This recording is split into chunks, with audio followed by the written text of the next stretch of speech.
Assalamualaikum warahmatullahi wabarakatuh. Perkenalkan, nama saya Novi Rahmadani dengan NIM C1C020057. Pada video kali ini, saya akan membahas tentang teknik pengambilan sampel untuk memenuhi tugas mata kuliah metodologi penelitian dengan dosen pengampu Bapak Dr. Wirmi Eka Putra, SE MSI.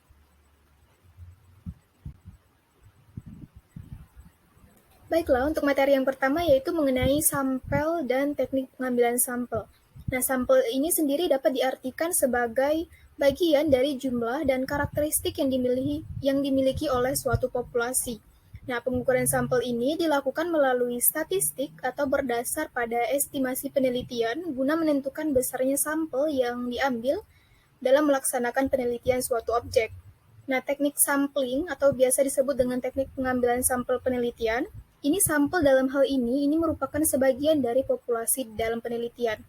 Menurut Supardi pada tahun 1993, teknik pengambilan dan penarikan sampel atau teknik sampling ini merupakan suatu cara atau teknik yang digunakan dalam menentukan suatu sampel penelitian.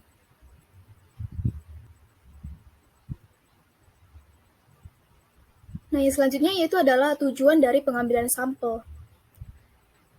Nah, pengambilan sampel ini bertujuan untuk membantu peneliti dalam mengatasi keterbatasan-keterbatasan yang dapat peneliti jumpai di lapangan, seperti yang pertama yaitu apabila populasi ini terlalu banyak atau jangkauan yang terlalu luas sehingga tidak memungkinkan bagi kita untuk melakukan pengambilan data pada seluruh populasi yang ada. Yang kedua yaitu adalah terkendala dalam hal keterbatasan tenaga, waktu, dan juga biaya.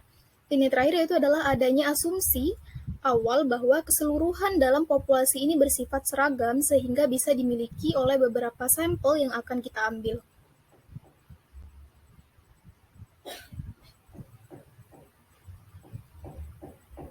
Selanjutnya yaitu adalah cara melakukan pengambilan sampel. Nah, berikut ada tahapan umum dalam teknik pengambilan sampel. Yang pertama yaitu adalah mendefinisikan populasi yang akan kita amati. Yang kedua yaitu menentukan kerangka sampel dan kumpulan semua peristiwa yang dapat terjadi. Yang ketiga yaitu menentukan teknik ataupun metode sampling yang tepat. Yang selanjutnya yaitu melakukan pengambilan sampel atau pengumpulan data. Dan yang terakhir melakukan pemeriksaan ulang pada proses sampling.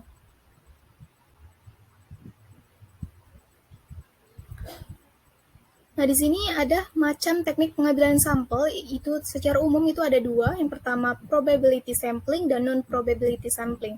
Nah, probability sampling ini merupakan jenis dalam teknik pengambilan sampel yang melakukan pengambilan sampelnya ini dengan random atau acak. Sedangkan non-probability sampling ini, teknik pengambilan sampel merupakan cara pengambilan sampel dengan tidak memberi peluang atau kesempatan yang sama bagi setiap unsur atau anggota populasi yang dipilih menjadi sampel.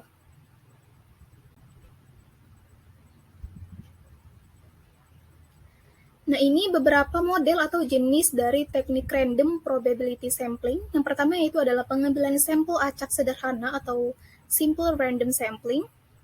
Ini merupakan teknik yang dilakukan dengan cara menjelaskan bahwa semua anggota populasi ini memiliki kesempatan yang sama untuk dijadikan sampel suatu penelitian. Yang kedua yaitu adalah pengambilan sampel acak sistematis atau systematic random sampling.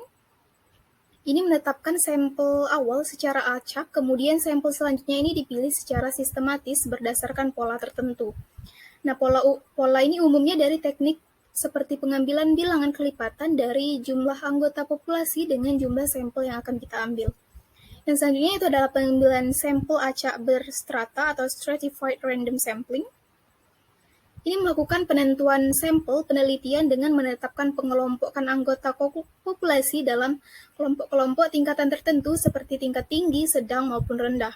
Dan yang terakhir yaitu pengambilan sampel acak berdasarkan area atau wilayah, atau cluster random sampling. Ini merupakan penentuan sampel berdasarkan kelompok wilayah dari anggota populasi penelitian.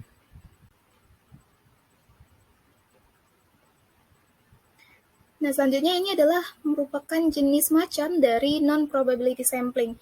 Yang pertama ada purposive sampling. Ini adalah teknik penentuan sampel yang didasarkan pada pertimbangan peneliti mengenai sampel-sampel mana yang akan sesuai, bermanfaat, dan juga dianggap dapat mewakili suatu populasi.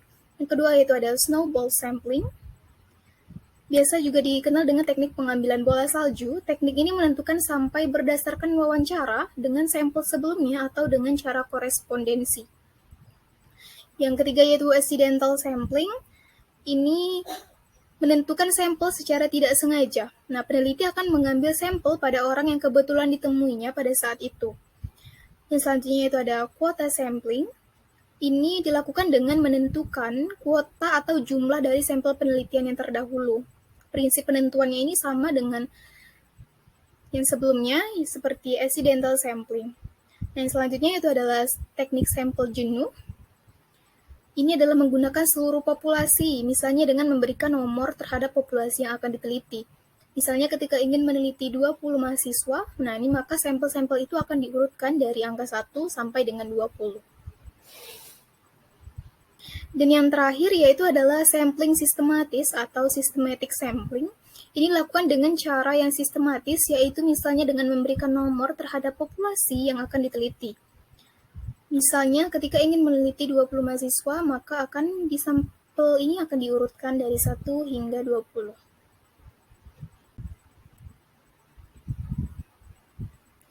Baiklah, sekian penjelasan saya mengenai teknik pengambilan sampel. Mohon maaf jika ada kekurangan kata ataupun penjelasan yang kurang dapat diterima. Saya ucapkan terima kasih. Thank you for listening.